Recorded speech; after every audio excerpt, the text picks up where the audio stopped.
Hi, I'm Frank Odin. I was a heavy smoker for 30 years. I tried to quit many times, and I failed all but one of those times, the last one, 17 years ago. Since then, I've given a lot of thought and a lot of study to what worked and what didn't, and in this video, I'm going to share with you 6 of the most common obstacles that smokers face when they're trying to quit. And that's the first one right there, trying to quit. Let me invite you to do a little experiment with me right now. Please try to raise your right hand. Go ahead. Okay, chances are you either decided not to play or else your hand is in the air right now. Either way, you failed at trying. You either raised it or you didn't. What does it look like to try and raise your hand? You act like you're going to, you're thinking about it, maybe talking about it, but meanwhile, you're not doing anything. How often have you said, I know I have, with a cigarette in your mouth, yeah, I'm trying to quit? That's not about quitting at all. That's about continuing to smoke while thinking about acting like you're pretending to quit. And that's what happens when a person doesn't feel ready to quit, or willing or able to quit, but they feel pressure to quit, even though they'd rather keep smoking. So, my first advice to all new clients is stop trying to quit. That's a big waste of time. It's always frustrating and it usually fails. Instead, let me show you how to do the right kind of thinking in advance so that you can make up your mind with absolute certainty to know for a fact that you are ready and you are willing and you are able to quit. Then it's easy to take decisive action. Once you know that you're 100% done with it forever, you don't have to go through that whole quitting problem. You just stop. Now, you've probably thought something along those lines yourself. In the past, you said, there's no point trying to quit right now because I'm not ready. Someday, when I'm ready, I'll be able to quit easily like Uncle Joe, who just up and quit one day. That'll be great then, but this isn't the right time for me to quit, not right now. The obstacle here, and this is the second one, is procrastination. You're waiting for something to happen that is not going to happen all by itself.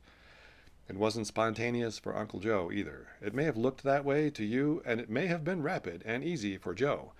But he went through a specific mental process that needs to happen before a dramatic change can occur. Let me show you how to create readiness, how to create willingness and ability. You need to make them happen yourself. You want to do a magic trick? Pull a rabbit out of a hat? First, you need to put a rabbit in the hat. The third obstacle is negativity. What's your expectation of how it's supposed to feel when you quit smoking? Quitting sucks, right? There's a multi-billion-dollar advertising campaign aimed at convincing you that not smoking is the hardest thing in the world. Or maybe you recall from your own previous experience that it was difficult for you in the past and you failed, and you've heard other people tell their failure stories, so you have a negative opinion of the whole thing. You might be ready to quit because you know you should, but if you're bringing negative expectations into the project, then you're lacking in the willingness department. Let me show you how to structure positive motivational approach, how to create what I call the big because. And that's about focusing on the benefits, on your true desires, on connecting to your natural preference for being a non-smoker, not beating yourself up about the health risks of smoking. And speaking of your previous experience, that's obstacle number 4. It's called learned helplessness. When you've tried to do something over and over but it never works, we humans tend to give up.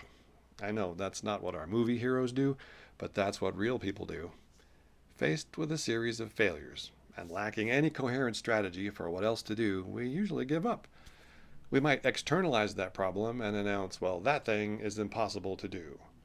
Or we may internalize it and say, I'm not able to do that thing, or both. The reality is that neither of these statements is true.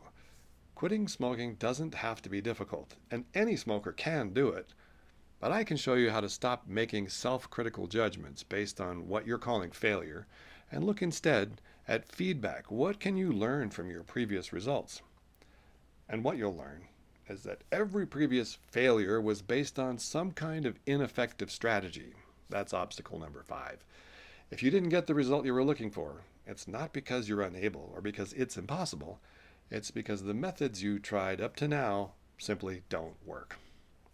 A lot of my clients say and truly believe that they've tried everything, but nothing works. More often, they've tried the same or similar things over and over, and there are thousands of things that don't work. But there's only one thing that actually does work. Spoiler alert, it's cold turkey. Wait, don't bail on me now. I know you tried cold turkey before and it didn't work for you, but the effective strategy there requires more than just forcing yourself to not smoke. It's a two-part process. You do have to not smoke, but you also have to get your mind right about it. Perception is everything. Perception is reality, and language creates perception is reality. A smoker who is trying to quit says, I want to smoke, but I'm not allowed to. This language creates the perception of feeling punished and deprived. It's definitely not going to work. This is the reality of struggle and failure.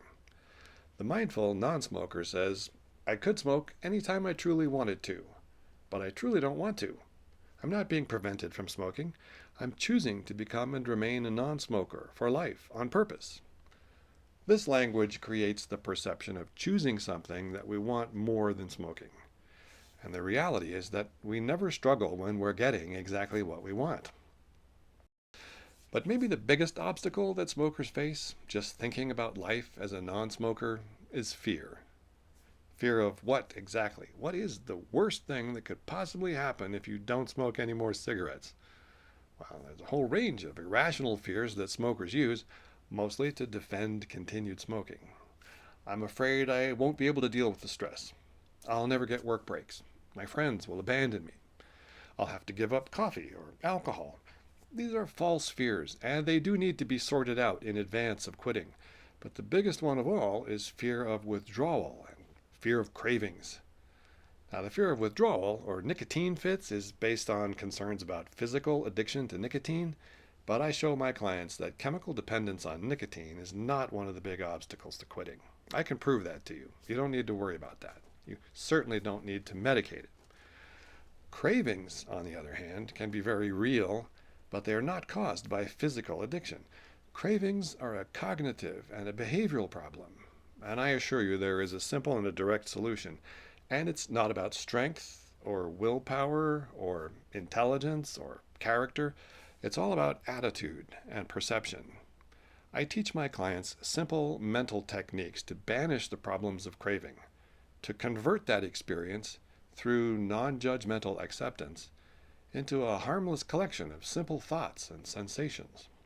Mindfulness techniques are perfectly suited to that task, along with key ideas from cognitive behavioral therapy, neurolinguistic programming, hypnotherapy, and even Stoic philosophy.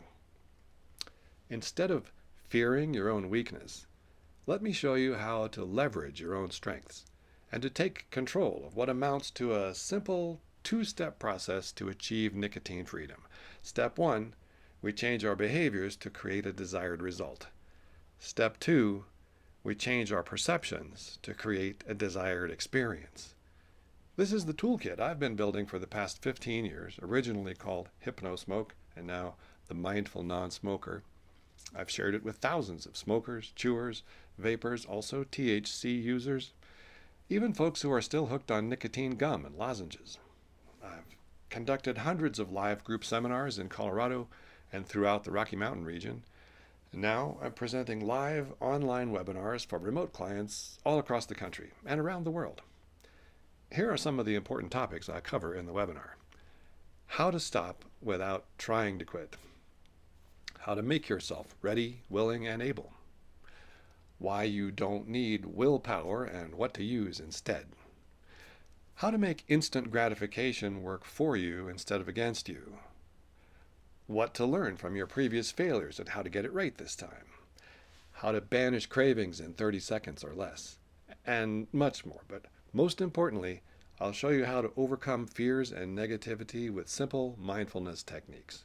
And you don't have to be an experienced meditator to become a mindful non-smoker. Click the link for upcoming dates and registration. These are live, real-time, interactive events, not a recording, conducted in person by me, and it's only $39. So depending on where you live and how much you smoke, that's less than you'll probably spend this week alone on cigarettes. So come on in and let's talk. Bring your toughest questions, and I'll give you straight answers. You don't need pills or patches or products of any kind to quit smoking. You don't even need willpower. All you really have to change is your mind.